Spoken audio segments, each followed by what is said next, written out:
Welcome back to Aurelius Whitlock's Murder Museum.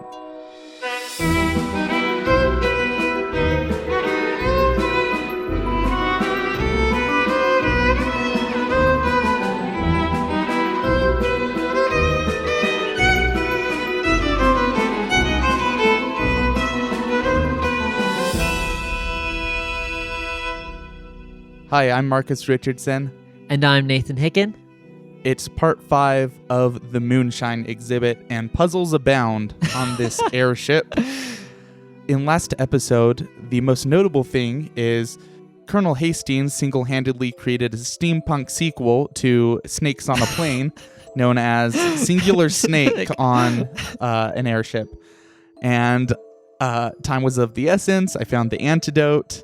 It was pretty touch and go for a second there, but I saved both Madame Christie and Colonel Hastings. I also had a conversation with Cyan Evans, the cellist on board. I can't remember if I learned anything from her.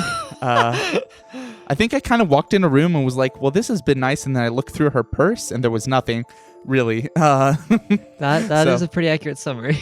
Cool. But one of the biggest reveals last episode was I discovered that the teapot that Harley drank out of was poisoned, and it looks like there's some good evidence that that was brought into his room by Mooney, the porter. So, I'm on my way to speak with him. So, you enter the deck where Mooney is leaning against the railing. He's taking a smoke break. Harley floats up next to you. So, you really think this is my murder? Doesn't look too threatening. You know, I didn't... Let's not jump the gun. There could be... I'm dead. I can jump when I want. Fair enough. Yeah. You know what? Go for it. I'm going to go up to Mooney and say, hey... Doctor, what can I do you for? Can I borrow a screwdriver? Screwdriver. Kind of pats his pockets. Got one in my room. Not on me. I'm on a smoke break. I did notice that. Well, shoot, I was hoping to maybe get a screwdriver before what I say next in this conversation. You might be a little less amiable. But first, I want to ask, hey, did you hear about the tragedy of the burning of the mansion of Mayor Shoemaker? Wasn't that so sad? Tragedy? That was one of the greatest days of my life when I heard that news. Just a shame that he wasn't in it when it burned. Wow. Okay. So do you know how that occurred? Nope, I was out of town on airship business, so I don't go into town much, but clearly there's a guardian angel up there looking out for me. Interesting. That's quite the flaming sword that cherubim has. All right. Cool. So you I guess so you accept no culpability for that crime. Nope, my hands are clean. Cool. On that thought, and I hold out the card that says compliments of the house, and I say, now why did you poison poor Harley? He chokes on his cigarette and falls out over the railing. Well, dang it, you made me lose my smoke. That's really sad. Oh no. Yeah, get what you deserve, you... What do you call someone who poisons someone? Poisoner? That doesn't sound too snappy. Yeah, your guess is as good as mine. Hey, so do you want me to lay out the evidence, or do you want to just come clean? You know? Humor me. Well, sir, there's a photo-taking device on board. I don't know. I assume you call it a camera. But I don't remember. There's a photo on that camera of you bringing drinks to the passengers, as I'm sure is your duty. I also happen to have found this teapot in the room of Harley, and I also happen to know that it was poisoned. I have on good word that Harley drank it before he died. Poison. Now, poison seems a bit of a strong word there. If one were to accidentally knock some substances into said teapot, I'm sure that the intended outcome would not be death, but rather uncomfortableness. Nightshade? Well, just a tad uncomfortable. Nathan, I'm realizing that you have a history of lukewarm poisoners who are like, it's just a little hemlock, it's just a tiny bit of... You can't get into that much trouble. I mean, it Just was enough a to knock him prank, out. it was a joke, JK. For the walls. Okay, so hey, if you're gonna hypothetically confess to this, now how about what hit him over the head? Did you kill Harley? Whoa. Now, if I were to poison a feller, it wouldn't make much sense to then go hit him over the head with something. Well, why not? If you either found more information or used it to weaken his either resolve or ability to resist in a struggle, I would say that you are more than just the lead suspect for this crime. Now, listen here. I was in the dining car the entire time. After I checked tickets, I sat in that car. You can ask around for witnesses, but I didn't go near Harley besides the drinks. Nathan, would you say, did I hear a thud or a fall or anything like that when I was listening to the cello? Ooh, tell me what you're looking for. Do I have any confirmation of a time of death? Because I know at a certain point, everyone but the colonel was in the dining room. Well, you Except the would captain. not have heard at the time of death, as Harley was there when you woke up. Oh, yeah. That's, oh, boy. That's, that's my bad. Yeah, you're right. Oh, my gosh. So... How could you forget about me? I just thought of you as a lovable sidekick. I forgot that you're also the victim. Lovable? I go for more cantankerous myself. Yeah, know your goals. That's a good one. All right. How's this interaction with Mooney going? Does it seem like I'm gonna get any more information out of him, or did he just fess up? It seems you got him pretty good on poison. Okay, I'm gonna double down and ask. So why did you do it? Is this again a thing of revenge towards the mayor? Well, let's say it is. That is the worst answer. What? Elaborate. You apparently know where I stand with the mayor. Apparently you just told me you were happy his house burned down and you were sad he wasn't in it. So I had some beef. So I may have slipped something into some feller's drink. Don't know. I guess that is a crime. I was going to say, don't know that's a crime, but I suppose it is. To what end? To what end? Didn't like the fella none. Told you, shifty. Hey, Harley, are you the mayor? Am I the mayor? Am I the mayor? Am I the mayor? He kind of goes silent. Harley, is your name really Henry? Henry.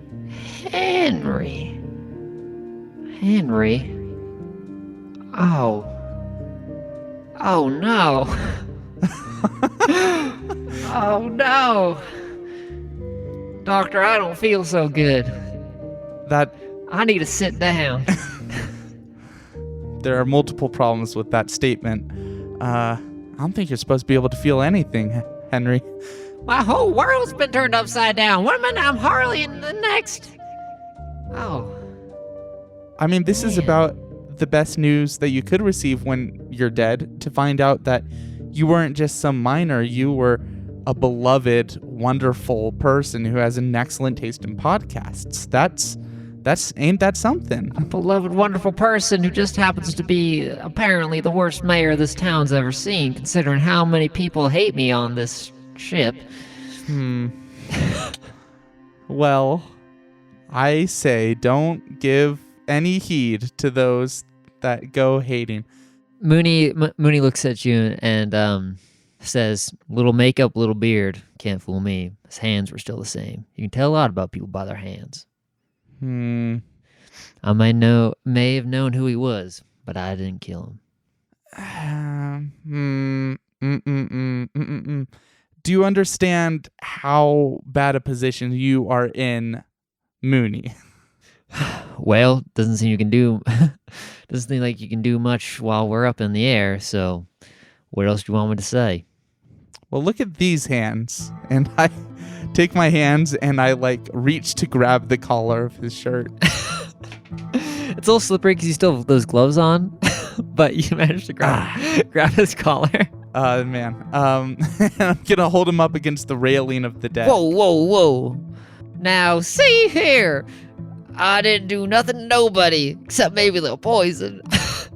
What is it with these people and thinking poison is nothing? Well, I mean, it's nothing in the grand scheme because he's dead anyway.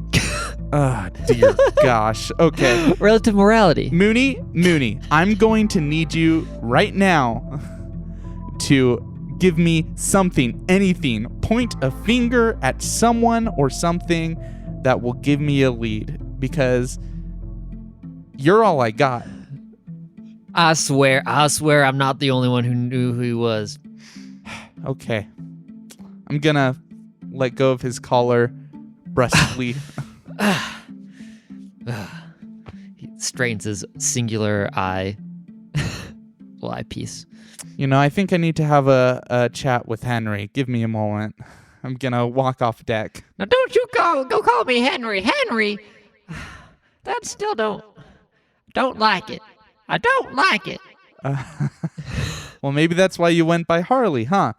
Okay, let's see. What else is happening on the ship right now when I walk back into the dining area? Madam Christie is still at her little table. Cyan Evans is currently at the piano, just kind of plunking around on her cello. You don't see Colonel Raymond or the pilot, Captain Edgware. I'll go to the cockpit again to speak with the captain. Okay. Now where are you going? Oh yeah, I said I was going to talk to him. And I'll get to it. I want you to keep on letting these memories joggle and jostle in your brain. Oh, he kind of head kind of goes down as he follows you slowly into the cockpit. Seems this news of being the mayor kind of hit him hard. Okay, I'm gonna ask the captain. Is she alone? Yeah. Captain, were you aware? Sorry, do you want to just list off to me the passengers on your ship just now? Just now? Yeah, the passengers right here on this ship. Looks at you. Dr. Grace Quinn, Colonel Raymond Hastings, Miss Cyan Evans, Mr. Mooney Ackroyd, Madam Christie, and, I suppose you'd have to count Harley, though he is deceased. Harley, what's his last name? He didn't give me a last name. And what does he do? What did he do? It's a minor, I assume. That could afford a flight? I don't get paid to ask questions. How about the question of who is this man? That's not that's a one question. that came up. All right, well, yeah, that's fair. that is included as a question. Captain, are you really telling me that you had no clue that one of the most influential men of Moonshine was on your vessel, took a ride to San Francisco, and on the way back, wore a fake beard, and you didn't recognize him? Mayor Shoemaker. She sighs. Look, I had suspicions. Didn't have any confirmations, but look, if Mayor wants to play dress up, what business is that of mine? Well, I feel like it should be the business of whoever is trying to solve this crime, which happens to be me at this moment, and you did not make any mention of this suspicion. I did tell you I was a little suspicious of how he gained the ticket, but I didn't have time to go into it. To look at his face? Well, it was covered in... What are you, private investigator? Why didn't you catch on to this earlier? That's what... Who's saying that? That's still Captain? Yes, sorry. In a very captainly voice. That is not at all Harley-esque. Okay. I woke up moments ago. Not really. That's... Yeah, why didn't I do something about this? Why did I, Dr. Grace, think to do a seance? I told you, sorry, when did I tell you that I needed you to turn off the smoke detectors? Just as soon as you came on, said you might need to do some rituals and that you'd pay me well for the inconvenience. You're saying as soon as I got on the ship? Mm-hmm. Pretty soon after. Mm-hmm. And what do you know about me? You said you were a paranormal investigator, specialist in spirits and seances. Is that not correct? Are you also the mayor? We're all secretly the mayor. We're all the mayor. She pulls off her mask, and beneath She's the mayor! I'm just realizing that maybe I was too quick to write off myself as a suspect. How does she react to that? She kind of backs away, suspicious-like. Do you ever use that hatch in your ceiling? Changing topics. What hatch? Once or twice? Why? She seems a little nervous. But yes. And what's up there? Oh, some old supplies. Gotta check the balloon, make sure it's not leaking. That sort of thing. I happen to know that it gives you great access straight to the cargo hold. You don't have to be seen in any of the cars passing through to make it down there. Now, hold on there. I can hear where this line of question is going, and I can assure you that I did not sneak into the cargo hold. In fact, I'm not the only one who knows about that hatch. It's apparently you do now, but as you're aware, it's two-way. And where is the third hatch? Where does that lead? That third hatch doesn't lead anywhere. What are you talking about? Is it to a room, or is it merely a case or a hidey hole? Well, seeing as you clearly have not been able to open it yet, I don't know what that I should tell you. She glances over to the corner of the room. Which corner? The one with the radio. The one with the moose? Yes. That corner? That radio? The moose corner. I'm gonna follow her eye line and then step over towards the radio slowly. She watches you step towards the radio. Dead, just eye contact now. I'm just staring at her as I slowly step towards the radio. Are you two having a moment here or something? You want me to float outside? All right. Is there a number on this moose? There is a number on an octopus. I want to know about this moose. There was a letter on the octopus. Is there a So you find the little moose. There is a letter R inscribed on it. There is an R on this moose. What a remarkable discovery. What does it mean? Harley's staring at it and he's... What did that lock in the hatch say? You tell me. Remind me. Stir the colors and listen for this number. That has nothing to do with the moose. I ain't talking about the moose. Gee. You die, and then people think you're crazy. Yeah, that does happen, huh? The octopus had an M on it. I ain't talked about no 8-legged octopus either. Uh-huh. Though that is a curious coincidence. I think I'm going to, for the first time, open up Pocket Watson. Oh, what has been going on up here?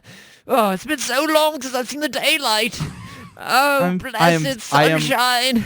I am so sorry. I'm just gonna give it to you straight. I forgot about you. It's fine. It's fine. You might want to talk with Aurelius a little bit. You felt, I want to say, you felt a little unnecessary here because I had other lovable companions. Unnecessary. But look. And so you see those little boxes? There are 4 of them, right? There are multiple boxes. So 2 of them have little pixelated images of parachutes. There's a little pixelated image of a cracker. Half a cracker now since you fed some of it to the parrot. Is this my inventory? It's your inventory. Oh, I just never looked at it again. I have 2 parachutes though, right? Yes, you have 2 parachutes. That's so smart, Nathan. You gave him a reason to be here, and I still didn't use him. Okay, so I have 2 parachutes and cracker, and also a key. Mm-hmm. Mm-hmm. You had a bottle, but now that is in bartender Harley. Right. Or Barley, as we call him. All right. I'm so sorry. I was playing a joke. I did want to ask you, Pocket Watson, am I off base? Is there any connection between these animals and the drinks and the lock upstairs, or are these all different puzzles? Oh, well, I hate to break it to you, but those are all 3 different puzzles. The animals are related. They are their own separate puzzle, and I believe that the drinks are their own separate puzzle as well. But they correspond to something else that you have found, but not the hatch. You've already guessed that they correspond something to that little dial in your briefcase. You just need to figure out who they are. You have both the pieces for the hatch upstairs, and I believe Harley's right here in that you're staring right at the answer. You look at the radio and you see that the radio brand is the Chromamix 1200. So I'm supposed to mix colors. Stir the colors and listen to the number. Huh. I don't think it's telling you. Okay. Not about drinks at all. The stir the colors really tripped me up there. And also this stupid moose. Okay. I would like to... listen. I was like, how do you listen to drinks? Yeah. Okay. Okay, stir the colors. Just look at those 2. That phrase right there. Stir the colors. Stir the colors. I definitely want to move these wires around. You shouldn't need to do any wire moving. It is much simpler than what you're thinking. You need a 4-digit number, I believe. Or orange, green, purple. There, you don't even have to look at the wires.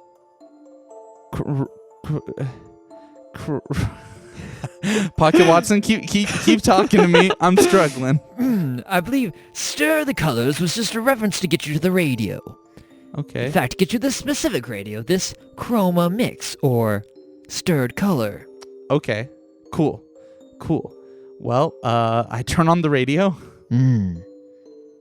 It's last left on 198.7. Listen, it's a little simpler than that. You can even see the number. Oh boy. What was it? 3,000? 1,200. 1,200. Okay. Watson, do you ever feel like a failure? I have for the best. You close it?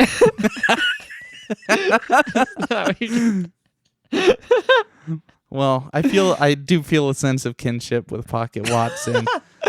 But this fancy wordplay is hard for my little brain. You were thinking like 3 levels. Take it down. Yeah. Take it down, Marcus. Take it down. baseline. You're literally looking at a number. You are looking at a number. I appreciate digging in, but yes. I think I have some misplaced puzzly energy here, but I am going to take that 1200.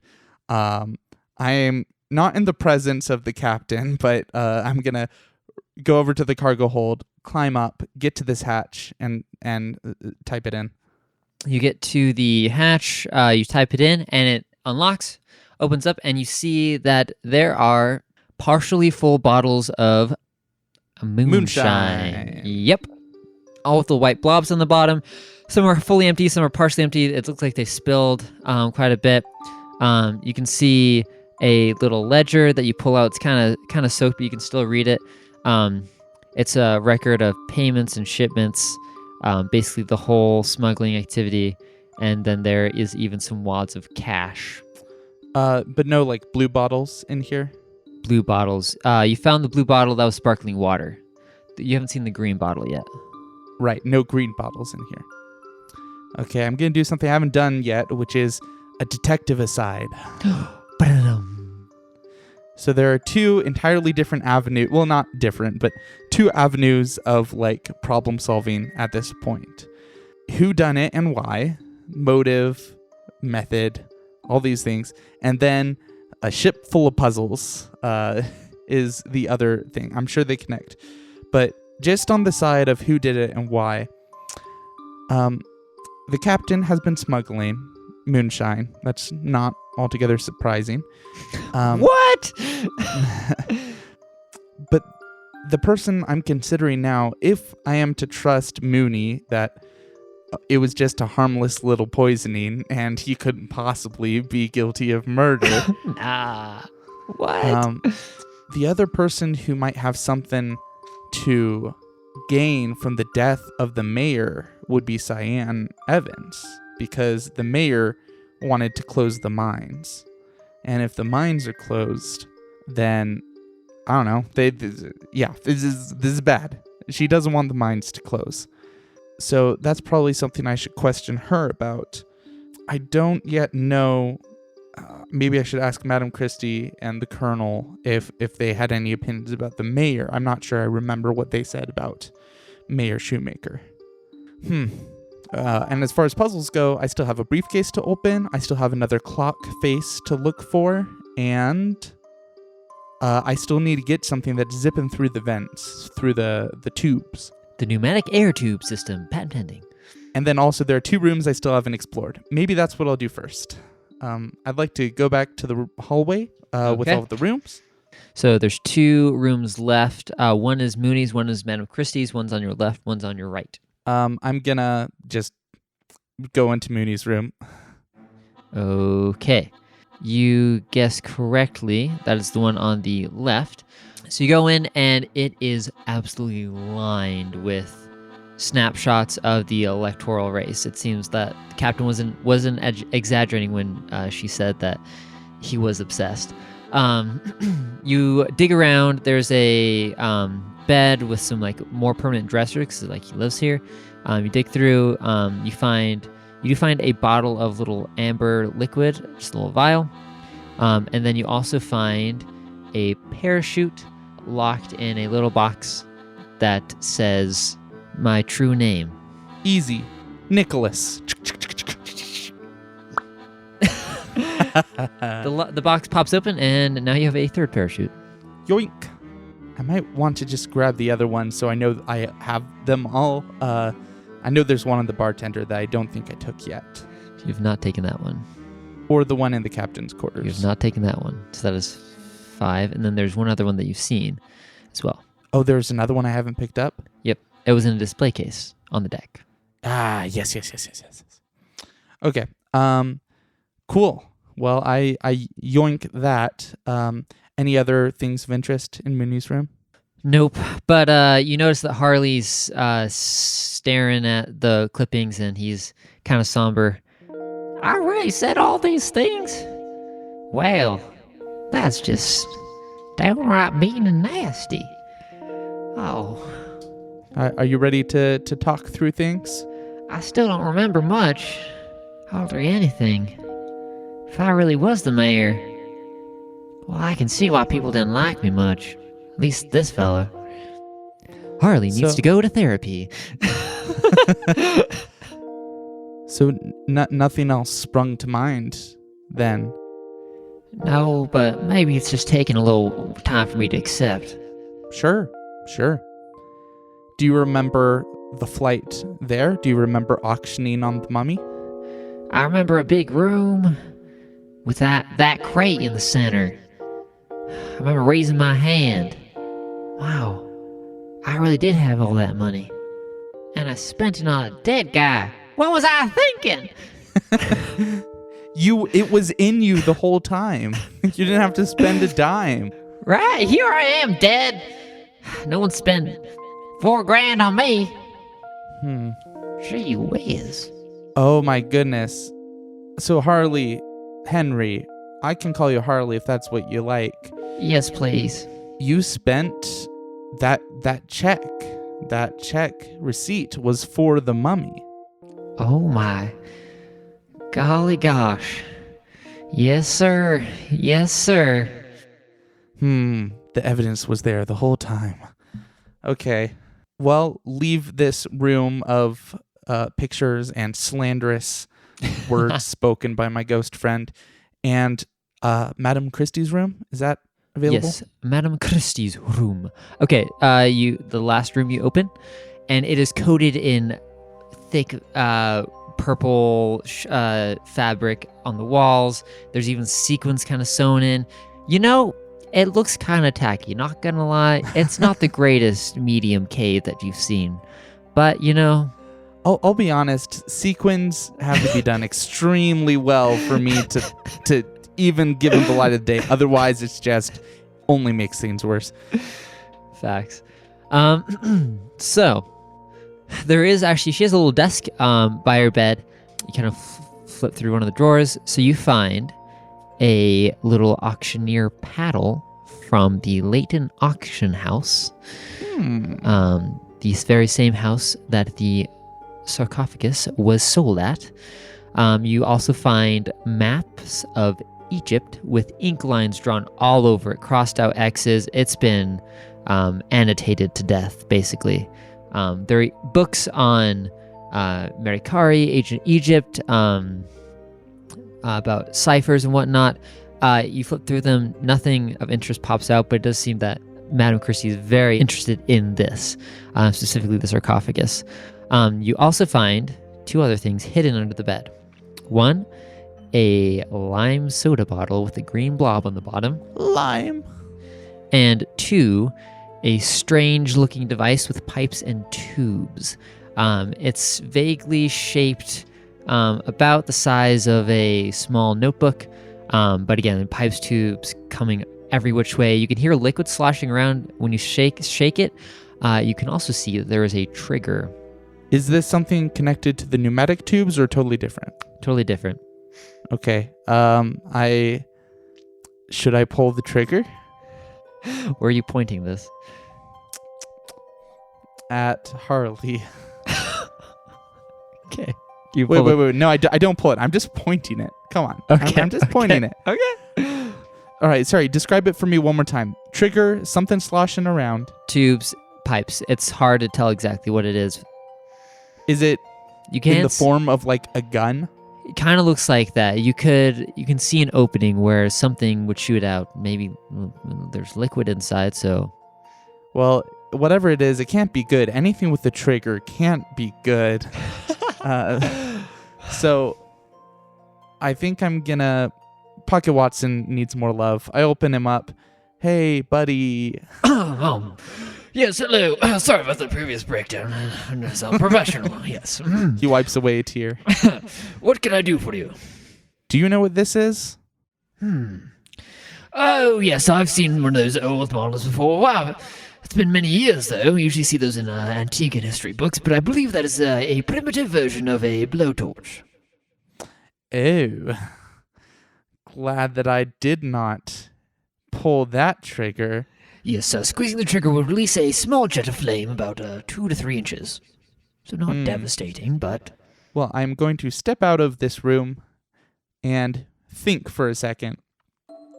So, Madame Christie has motive for wanting the mayor dead because she was very much invested in this mummy. She wanted it quite a bit. All this hogwash about curses could or couldn't be, something she actually believes, but she clearly did want the mummy. But the blowtorch makes me think of how his house was burned down. And if this murder mystery is like most murder mysteries, then being guilty of one crime is the best alibi for not doing another. That's just straight facts. It's just straight facts. If you have there are a couple of if-then statements that are very important and very true here. If you have a blowtorch, then you burn someone's house down. Yes. If you burn someone's house down, then you didn't kill that person. Like, A squared plus B squared equals C squared. That's just math. Easy. It's easy. Everyone knows these things. Okay. Sorry, I'm going to interrupt you really quickly. I forgot to mention, in Mooney's room, you do find one more thing, which is the screwdriver. Oh, yeah. I was going to look for that. I don't remember what I needed it for. I believe you're looking to open that pipey thing.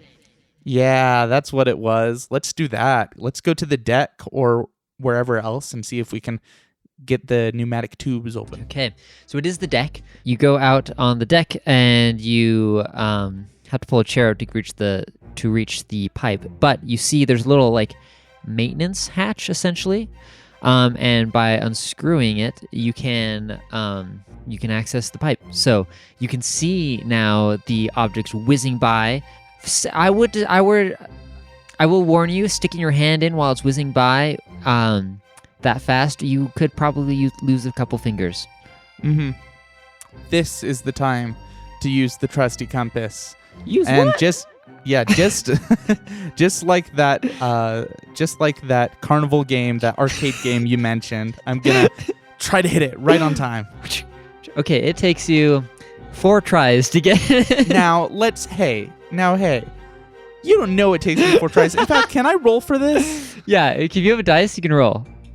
Sure, and then I gotta hit 10, and then however many numbers is how far off I am. All right, let's go. Let's see it. 1 second. We don't roll dice on Aurelius Whitlock's Murder Museum unless it's a matter of pride. Yeah, exactly. All right. I rolled a 14, so it's not terrible. Okay. Yeah, it probably takes me about 4 tries. Yeah, okay. 4 plus Glad 10. we cleared that up. Yes. So it takes you 4 tries, but you manage to finally pause it right on. You feel very proud of yourself, but there's no one here to see you celebrate, so you just kind of pop it out. So, and then Harley, his eyes wide and Wow, how'd you do that? You're faster than a porcupine in a balloon parade. Are those fast? Don't think about that too hard. Yeah, okay, I won't. All right, what am I holding in my hands right now? You are holding a little cylinder tube. So it has a little top that looks like you can untwist. Kind of looks like that thing in the Da Vinci Code mixed with those things that they Bank throw in the teller. Yeah. Yeah. It is white. So if you open it up, I assume you open up? Yes. Okay, cool. So you open up, and inside is a little clock face. Yeah, baby. Are you curious about which time perhaps the clock is? Now, why would I be curious about... Yes. So the clock face reads 2:10. 2:10. Okay. Before I head back to the cargo hold, though, I do want to talk with, I think, Cyan. Okay. You find her still at the player piano, kind of thinking around on her cello. Hey, do you need help fixing that piano? Well, if you want to have a shot, go ahead. Be my guest, though I'll admit it is very tricky. I want Harley to possess it and get this piano playing rolling. Ha! Well, that sounds delightful. I haven't played a piano. Piano. You play piano, don't you? Yeah, that sounds like a delightful time. He hops right in. The piano starts dinking along. So you also hear Harley's voice coming out of it. he informs you that there are 4 different tunes that are pre-recorded in here. If you're curious, Yeah, what are they? let's see here. There's one of the windows like slides open, and you can see that the little rolls kind of spinning. You can see there's a little like ethereal glow, as if there is a little spirit in there. We've got the Waltz of the Forlorn Lover. That's classic. Graveyard Ragtime. Oh, that's a little spooky. The Debutante's Dance, and this last one's unlabeled, but it has H and S. As in Henry Shoemaker? Mine? Oh. Huh. That sounds delightful. How about you play that one? Right.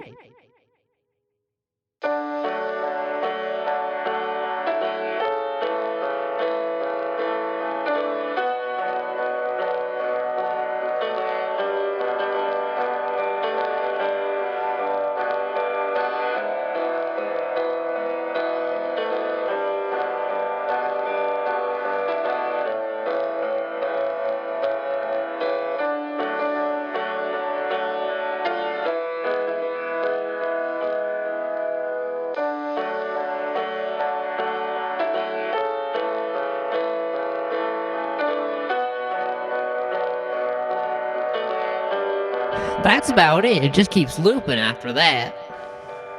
Was there anything about that song that was familiar or unique?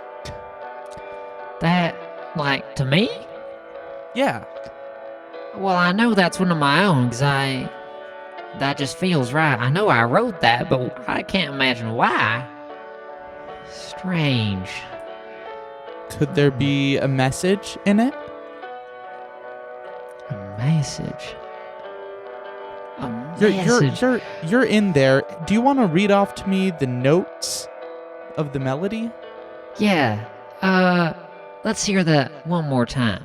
As you listen to it, Harley begins to read. D, E, A, D, B, A, G, G, A, G, E, A, G, E, A, D, D, F, E, E, D, and then E, A, D, B. Yeah, it just repeats after that. Dead baggage. D-E-A-D, B-A-G-G-A-G-E, A-G-E-A-D-D-F-E-E-D. F-E-E, and then the recording repeats. Uh-huh, okay. Dead baggage, age, add, fee. Fee? Fee. Add age fee? Age, add, fee. So this could be to add something for his dead baggage or his mummy, his pharaoh. Age, am I reading that right? Should I separate it as such? A-E, age, add, fee? You got all the words. Okay. It looks right to me. I just don't think we've seen anywhere to use this yet. I think you're right. Well, thank you for playing that. It looks like you still got it, even past the veil. What can I say? He does a trill on the piano. I'm a natural. Yeah, you really get into that, don't you? Get it? Because you're like inside the piano. We that got wasn't very ourselves a comedian. And he was also trying to solve my murder. I don't know that that's comforting. Yeah. Okay. Hey, how's Cyan doing? Well, I'll be... well... I was trying to think of a good southernism, but never mind. Well, put a bow on me and call me Christmas. That is impressive. I'm impressed that you got that working so well. And, I mean, I assume you recognize the artist of that song? That last one? Yeah. No, I've never heard it. Now, you said you admired Henry Shoemaker's ability to play piano. Yes, one of the few things I admired about that man. Now, when is the last time you saw him? Did you say on the flight to San Francisco? Yes, he was on the same airship. There's not many going out of Moonshine. And where do you suppose he went from there? Oh, San Francisco, maybe on down to L.A.? But he was after that mummy, if I believe correctly. So why wouldn't he follow his mummy? Why wouldn't he stay with his most precious cargo? Oh, darling, I do not pretend to understand the whims of the mayor. What if I told you that he's dead? The mayor's dead? Well, I color me shocked. What on earth are you talking about? Did you hear it on the radio? Yeah, you could say that. And what's your reaction to this? Good news, bad news? She says she's shocked. She seems pretty calm about it. But you also haven't seen her in a very agitated state before, so... Cyan. Harley was the mayor. I know this. Did you know this? Harley was the mayor. That little man with the beard, the dirty overalls, that was our mayor. Yeah. Well, color me surprised. Did you kill the mayor? You clearly could profit from it. Clearly could profit from it. Now, how do you suppose that? It was your words. You said that the mayor wanted to take down the mine, and you talked about how awful that would be, how the mayor was going completely against your and your father's wishes. I can't believe you'd use my own words against me. This upsets me too much. I must return to my room. Okay. She's being way too suave about this. Probably even better than an admission of guilt in my mind. But I also don't have enough to really pin it, so I will let her leave me. Okay, cool. Okay, I do think I am going to go to the cargo hold, and I'm going to type in 210 into that, spin it to 210. 210, okay. A third little flag pops up, and the timepiece starts turning, click, and then it opens. The lock pops off, and you're able to push the top wooden crate lid off. And inside, you see a gorgeous black sarcophagus covered in gold and sigils. Where eyes should be, there are 2 rubies. It's all covered in straw on the edges. You push aside the straw to see if you can open it further, and you see on this time there has been a simple number lock soldered onto the mummy to keep it closed, and it just says, "Listen to the music." Oh. Well, I'll be a monkey's uncle. Or cousin twice removed. Either one, whichever one's better. Go with the cousin. Go with the cousin. Harley, how old were you? How old was I? Yeah. 42, somewhere. 42, 43. It's hard to keep track of the years in 1929. It's 1929. But I don't know how why my age would be important. Well, I was just thinking, dead baggage, age, Dead fee. baggage age, add fee. Baggage age? All right. Well, the fee, that I'm going to take out that check. Ah, yes. That is $4,026. $4,026. I'm really getting caught up on age here. You said it's 1929, so do I need to do some math and figure out how old the mayor was? Or do I need to add the age of the mummy? Because I did hear that at one point. I suspect that the mummy would probably be more profitable. I don't know why anyone would want to know my age. Well, you are the one, I would assume, who... Well, the clock lock was probably yours. I guess I don't know if this padlock was yours. Okay. Madam Christie told me how old this mummy was. right? I believe she would have mentioned it, or if she hasn't, she definitely knows. I don't want to talk to her again. Let me check my notes. No, I'm gonna have to ask her. Okay. Can I close this box back up? You can close it back up. Okay. And I'll ask Madam Christie to give me. That's really the only detail I'm interested in. You can roleplay it if you want, but that's all I want to get. Okay. What, is she dead? What? Okay. As you open the door to the hall with sleeping cars, you can see steam everywhere. It's obscuring the other door. It seems to be pouring in from somewhere. It's hot. It's sticky. Immediately your clothes cling to your arms, and you can hardly see 2 feet in front of you. You can hear some shouts, some grunting, some cries coming from somewhere ahead of you. Oh boy, I'm gonna push through. As you kind of push your way forward, you finally feel the sliding door of the dining car. You push it open, and then another wave just hits you, and you can hardly see anything. It's making your hands sweat. You can hear just barely muffled voices. You can see vague shadows moving around the room. You try to blink. It doesn't really clear the fog much, but you can hear something now. You can hear a hissing. Is it coming from the pipes? It seems to be coming from the ceiling, yes. Is the balloon about to pop? Not the balloon. It seems very much this is a steam valve gone wrong. In the ceiling of the dining car? Yep. Okay. Where's Mooney? Is he trying to fix it? You can't really see anything, and I've stopped you in the doorway. You can move forward if you want. Oh boy. I don't know. I just wanted an answer to a puzzle.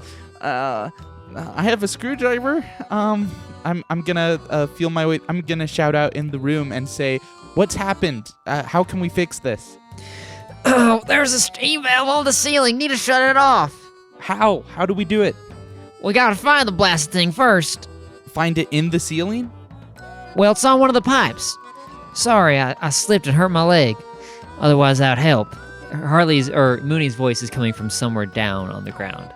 Okay, I want to look up at the pipes. Okay, so you follow the hissing sound, trying to figure out where the leak is.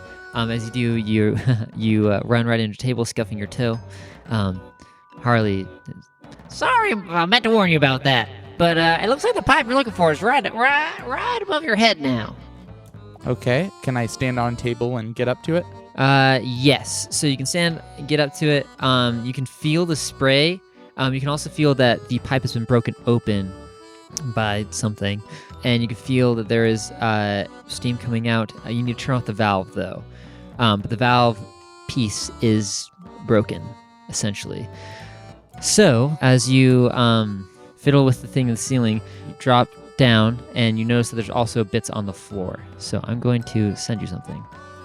It's not a complicated valve. You just gotta find the right pieces. I love these quick time events. This is very fun. Okay, I have 2 views here. I have on the floor and in the pipe. The pipe has like a circular look to it, and then like it's kind of a Y shape. So it looks like I might need to, oh boy, figure out which pieces on the ground here fit into, or maybe, is it just one? No, it's got to be more than one. Okay. Okay, let's do this. Harley offers commentary from the side. Looks like the doctor looks at all the pieces on the ground, puzzled and confused. Which one to fit into the valve? But the steam is filling the room even faster. What will happen if the room fills completely with steam? Probably nothing, but it still won't be pleasant. Someone really should open the deck door. That would be lovely. Harley, when do you turn British? Well, what are you talking about? Dang it. Oh wow, this is surprisingly difficult. Okay. Nathan, how do I tell you which pieces I want to use? I will just trust that you found the right pieces. I will tell you there are 2. Yeah, that's what I was looking at here. Cool. It's not if you think you've got it, you've probably got it. It's not trying to trick you if you think you can find the 2 pieces. I'm so bad at puzzles. Well, this is more of an I Spy, if you ask me. All right, Harley. A very monochromatic I Spy at that. I'm going to say kind of on the top right. Whew. Looks right to me. That looks right to you. It looks right to me too. And I pair it with bottom. Yes, sir. So as you grab those 2 pieces, it looks like they do snap back together. And so you're able to have the little piece. You hold it up to the valve, but it's a little too hard to put it back into place with the steam shooting in your face the whole time. If only there were a way to stop the steam from moving. It's impossible. There is no way. Well, we're dead. To contemplate death, to reach the true end of 53 seconds, I flip open the compass, inadvertently realize that I found a solution. I'm going to use that compass to put this back in. Okay. Remarkably, the steam actually, it's easier to see now that the steam's all frozen in place. But yeah, you're able to put the valve in. The steam stops shooting out, and eventually someone opens a deck door, and the steam starts clearing out. You are completely soaked. Mooney on the ground, completely soaked. Cyan, you can see that she's now in the room, also soaked. Colonel Raymond, again, totally soaked, confused. He was over in the corner. Apparently, that's where he thought the steam leak was. Where's Madam Christie? Madam Christie is not at our table. In fact, the crystal ball is on the floor. There's a large crack in it, and she is gone. She threw it at the steam valve? The crazy lady? I'm going to run back to the cargo hold. By complete coincidence, kneeling over the crate is Madam Christie. In one hand, she has the blowtorch, in the other hand, she has the lime soda. But I thought I took the blowtorch. I didn't tell you that? Oh, sorry. If you took it, then she does not have it. I imagined that I had it. Okay. Then she does not have the blowtorch. But I'll point it at her. I want to use retconning to my advantage. It's my superpower. You would point a blowtorch at a poor, unarmed old woman. You notice that her sleeves are wet, but the rest of her is dry. Now, why would you be here when the rest of us were struggling to... Let's cut to the chase. Why did you break that valve? Oh, it slipped out of my hands. I tripped. Oh, my poor leg! She starts clutching the snakebite leg. Oh, the pain! Is that a light I see? It is. Now, hey, I'm gonna put the blowtorch away, and I'm going to say, "Let me help you back to your room." I'm gonna wrap her arm around my neck. Oh, thank you, child. You are too kind. As she walks back to the room, I'm like, listen, I know that you want that mummy. Clearly, it's very important to you. Of course I want the dang money, mummy. Does she beat me? Does she hit me? She if she had a purse, she would have smacked you with that purse. But as it happens, she just slaps you with her hand. I mean, well, it's not... It can't be that valuable. It's like, what, 200 years old? It's 4,000 years old, you fool. 4,098 years. Do you know what secrets lie with that mummy? Do you know how hard I've tried to find that mummy? And it was finally here. And now the mayor is going to ship it off to our town and have it shoved in a museum. And what would you have done with it? It needs to be tested. It needs to be analyzed. Well, if someone had stolen my blowtorch, I would have uncovered the secrets of Mercari. Now, why would a blowtorch help you? Oh my gosh, you were gonna look for secret messages using your lime soda. So what if I was? It's my treasure, you can't have any of it. She smashes the lime bottle on the ground. No! No! What? No! Oh, frick. I forgot to mention, I wanted to grab the lime bottle too when I was in her room. So could we just like redo that scene real quick? Replay retcon, please. Excuse me. Well, I think you already had a chance to clean the wine bottle. Flipping open the compass isn't gonna save that soda now. Dang it. Well, that stinks. I was about to offer Madam Christie help me because clearly she's equipped to help, but then she went and said only her. Shaking my head. So disappointing. All right. I'm gonna put her in her room and lock it behind me. It probably doesn't lock from the outside, but I'm gonna go back to the cargo hold by myself. Okay. So you enter the cargo hold and return to the mummy. It looks like she's already has poured a little bit on the sarcophagus. I do think I'll use the blowtorch thing. Okay. See if I can get a little bit of info here. Okay, so you do that over the blowtorch. As you do that, you actually see lines appear on the mummy, on the sarcophagus. So it appears that there's something else hidden on the sarcophagus. Well, that's peculiar.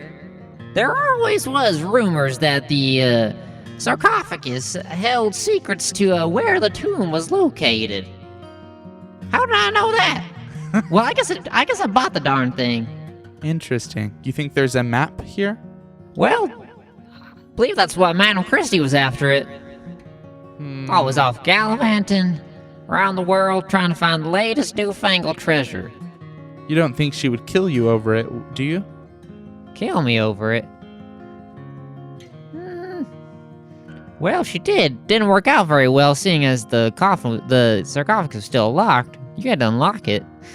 True, but maybe she didn't know that. Okay, well, I would like to go to that padlock, and if I did my math right, the age plus the fee is 8124. 8124. The number lock clicks open and slides off.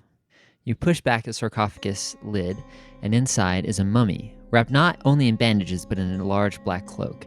Around its neck is an amulet that appears to be a beetle, or more accurately, a scarab, or at least half of one. A large, clear orb about the size of a golf ball sits in the center. I reach out to the amulet. Okay, as you grab it, your arm starts to burn. Whatever this is, it's powerful. Can I open up the compass and use the compass as an oven mitt to... I cut the amulet's wire or chain, and I slurp it into it. Okay, it fits nice and snug inside the compass, and your arm stops burning. Oh boy, whatever Genevieve needs this for, there's a lot of power in this. Oh gosh, that's concerning. Oh my gosh, is there anything else of note in this? Unless you want the body. I don't think I do. Oh man, okay. All this over some dead guy and some pretty jewelry. Don't understand it. It's about as ridiculous as a Georgian beaver becoming a priest, if you ask me. Yeah, they would never make it through the ministry school. Let's see. The other puzzle that comes to mind, maybe the last puzzle, maybe not, is the briefcase with fruit. I'm going to do my best to lock this thing back up. Wait. The lime juice. Is there anything else that I feel like I can do to like complete this, to find whatever you say is the other piece? Oh, like Isn't it lemon juice? Does lime juice do the same thing? The tank soda is lemon lime is what I have written in my notes. But so if lime doesn't do it, then if soda, I don't know if it does it either. I've not tested this, but it is essentially the 1929 equivalent of Sprite. That's great. That's not a sponsor. It's a seltzer. Cool. Okay. So anything else discernible that I could do here?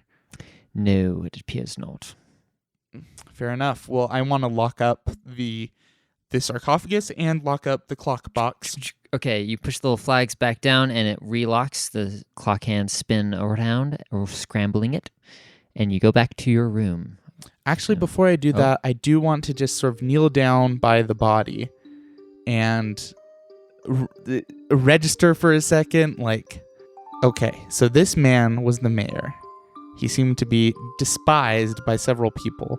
Came in here to check on his cargo. And someone came in at the same time, knew to follow him. I don't know. I turn over to Harley. You got anything for me, buddy? If only we could find the murder weapon.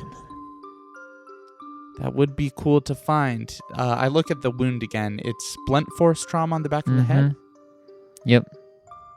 Like something that like a trophy from a high school reunion. Exactly. That would fit perfectly.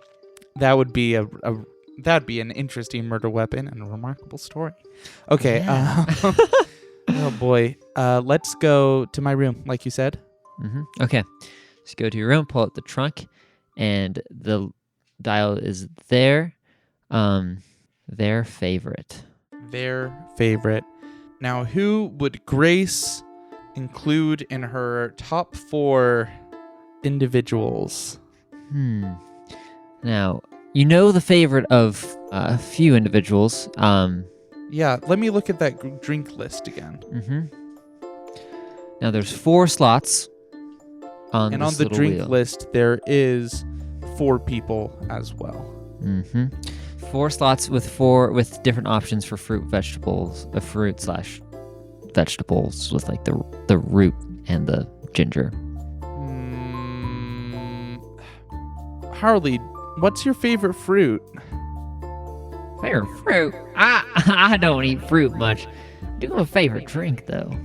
And what's that? I've got it right here in front of me. Wow. Tan, red, maroon, and green. What? That's a Shirley Temple. That's a lemon lime soda, a splash of grenadine, some ginger ale, and a little maraschino cherry. And there's a lot of fruit in there. Their favorite fruit, could it be their singular fruit plural? Who says it has to be fruit? Who says it just has to be one fruit? Who says the fruit represent fruit? I guess I'll give it a try. Here are all the things that go into Mayor Shoemaker's drink. That would be the cherry, the pomegranate, ginger, and lemon or lime. The lime. Okay. You spin the dials to lime, pomegranate, ginger, and cherry, and the false bottom pops open. Yes. Okay. Now, why is Dr. Grace creeping on the drink habits of the mayor? What's going on here? Inside, you find a telegram, as well as a few other items. Okay. So, the telegram is sent to Dr. Grace Quinn, outlining Mayor Henry Shoemaker's need for a paranormal investigator. He believes he's being followed and needs protection, first on the flight out, and then again to the theater, so he's suspicious. In the end, at the end of the telegram, it ends with the following. In the event of my untimely demise, I give you leave to make contact with my spirit from beyond the grave. I have heard you are quite notable in that regard, and thus request to help solve my own murder as well as clear up any loose ends. Below that was a little note. I also found these in my hotel room while I was at the auction. Figured maybe we could do a reading on them or whatever. It's a couple of small gears. Couple small gears left somewhere at the auction? Left at his hotel room while he was at the auction. Harley, it turns out that you're not just the victim and the mayor. You are also my client. Well, how about that? Wait a second. Why didn't you remember that earlier? Were you playing me for a fool? You're one to talk. Hey, we're not talking about whose amnesia caused whose. We're talking about straight facts. You had this in your suitcase the whole time. Well, why do you have amnesia? I have read nothing that says ghosts gotta have amnesia. Have you been a ghost? I'm pretty sure I've been a human before. You shut your ghost mouth. Rude. You know what you are? Rude. That was slander. Hey, that's the one thing I'm good at. Oh, hey, buddy, bring it in. Oh, man. Now, these gears. Cyan. Oh, my gosh. Wait a minute. Okay. Well, the Phantom Bell Ringer, Mr. Shoemaker, says, I feel like I'm going to be followed. Please follow me all the way to this show. And another individual on this flight had a ticket to the Phantom Bell Ringer as well, and that is Cyan Evans, the owner of a very intricate cello with gears. I don't know why she was lugging around. Oh, she's a tinkerer in general. Okay, so gears in hand, I turn to Harley and I say, I think this is a better lead. I think we need to talk to Cyan again. Okay. I leave the room. All right. Where do you go? Are you feeling denouement-ish, or are you feeling you want to confront? I think I'm gonna try a denouement, with the understanding that there is a moose statue somewhere in this building, in this airship, that I've yet to discover its secrets. Okay. But okay. But I've got the amulet, and I have a really good motive method. I mean, I don't have a murder weapon though. That's a pretty big cello, though. You go into the dining room, and you notice that the cello is leaning up against the player piano where Cyan has left it. I would like to go up to that. Okay. So you get close. You notice a couple things. First of all, you notice there is a spot of blood on the carpet by the cello. 2, you notice there are hinges on the cello, as well as an inscription that says, "The first saccharine rooster crow."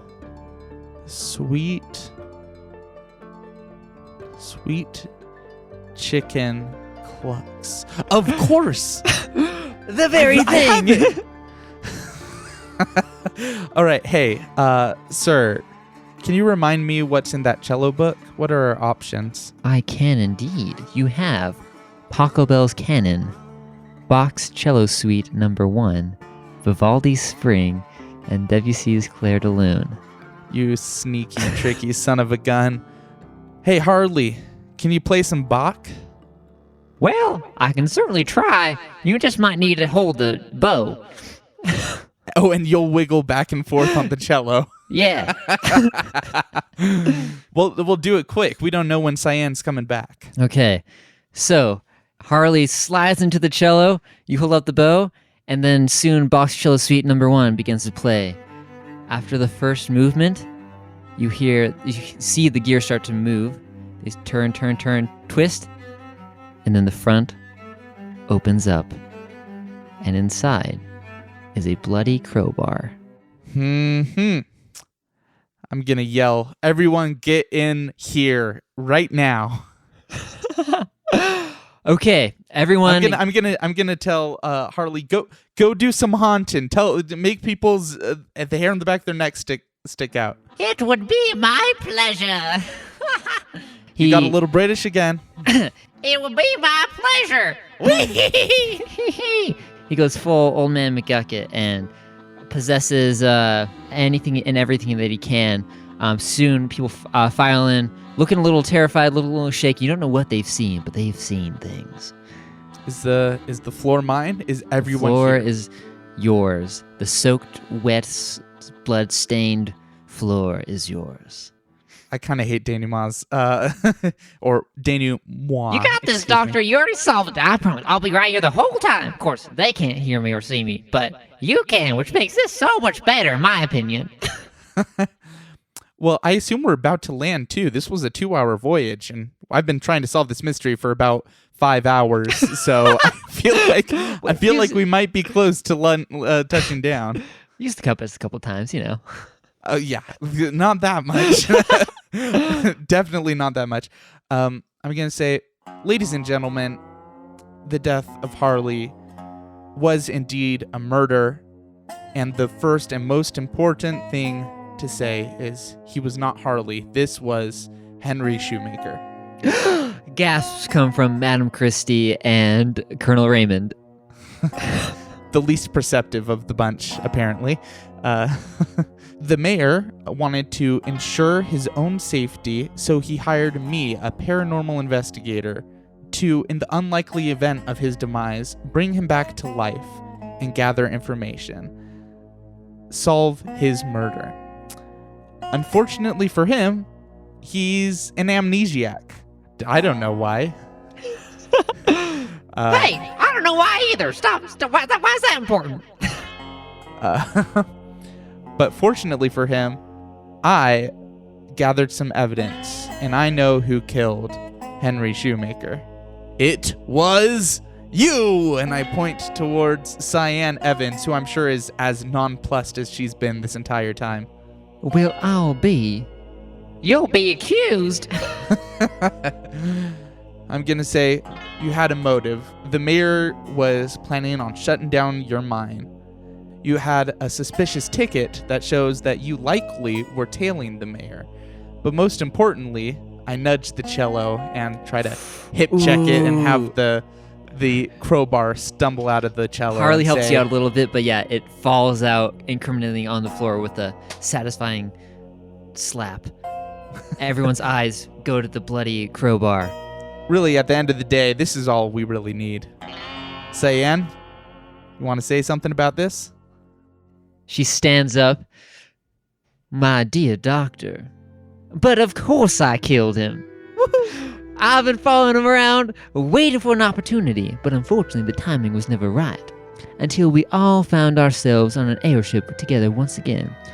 I knew if I could make it look like an accident, I stood a chance of getting through without getting caught. She kind of maneuvers around the room so she's center stage. So I lured Mayor Shoemaker to the cargo hold and smashed him over the head with a crowbar. He ruined my father's mining business, and we would have been out on the streets like beggars within a year. Disgraceful. Of course, I never planned for the body to be found so soon. I had planned on a crash. In fact, I still do.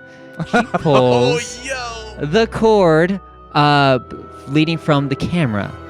The flash bulb above erupts, raining glass and sparks everywhere. The sparks run up the wire into the ceiling, and moments later, there is an explosion, and you are thrown against the wall. Everything goes white.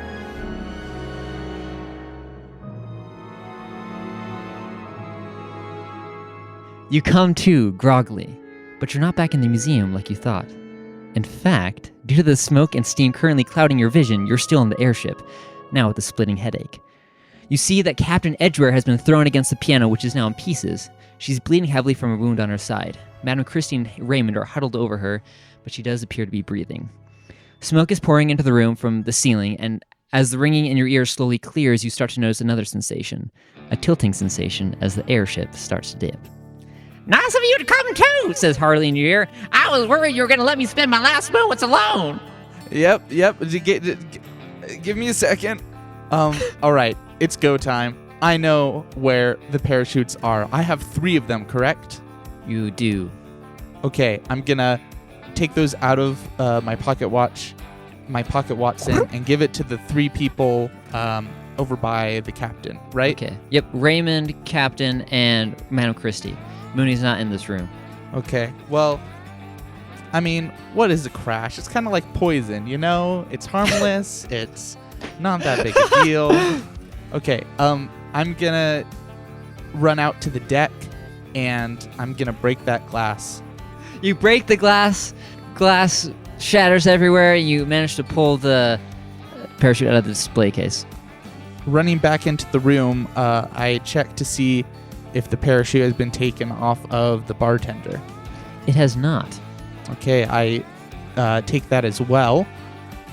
And I run to, I guess, the cockpit first. Anyone in there? Okay, so Mooney's in the control room, frantically smashing the buttons and pulling levers. I don't know what to do. We're headed straight for Moonshine. With the amount of gas in this airship, we'll destroy half the town. I can't get control of it. Oh. Harley hovers up to you. I can pilot the ship.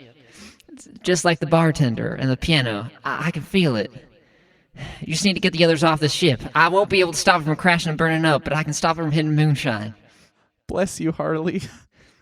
That's when you remember something else that Madame Christie told you. Extreme heat is a surefire way to exorcise a ghost. Oh no.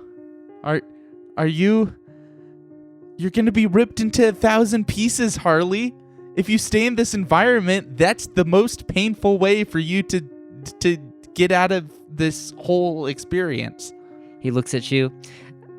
Listen, I'm still the mayor of that town down there. I wasn't much good to them alive, but I can be good to them dead.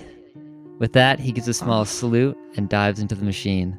Oh no, Harley, no. I'm gonna run over to Mooney and say, something tells me it's gonna be fine. Take this. And I'm gonna throw him one of the parachutes. Okay. Give him one of the parachutes. You're all good to go. The parachute from under the cot is missing. Yep. Yep. I knew one of them would go. I think that I'm gonna run back through the hallway and to the Pharaoh just to see, did Cyan escape already, or is she grabbing her things? You see her on the floor of the cargo hold. It seems she got caught in a secondary blast or something. She's knocked out. She has the parachute partially on. I mean, no reason to have a larger death toll than one. I'm going to grab her and head to the deck, and hopefully at that point everyone else is at the deck too. Okay. Everyone's gathered at the deck looking to you. We jump. Okay. They jump one by ones. Cyan is woken up enough to jump as well. Mooney and Raymond are helping Captain Edgeware, and soon it's just you on the deck. I salute. You jump, and you can almost hear some phantom notes playing in the background as you fall, bidding one final farewell to Harley. The falling sensation increases as you expect to be back in the museum at any moment, but it doesn't come. It doesn't come. Finally, you pull the chute. As you do, you watch the Moonshine Express collide with the side of a mountain and erupt into a fireball of screaming flames. And then all goes white.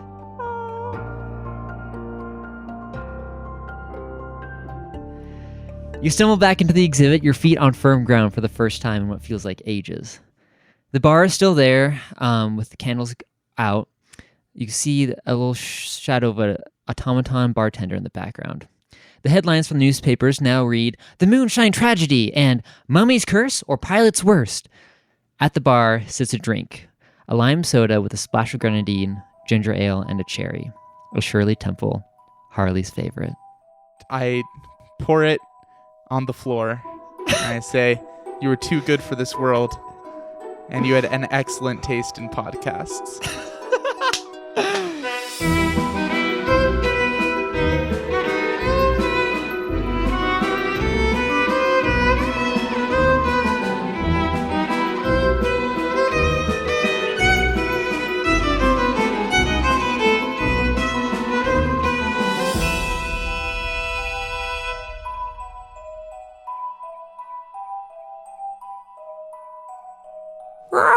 Next stop, Melanoise Manor. She's waking up. She's waking up.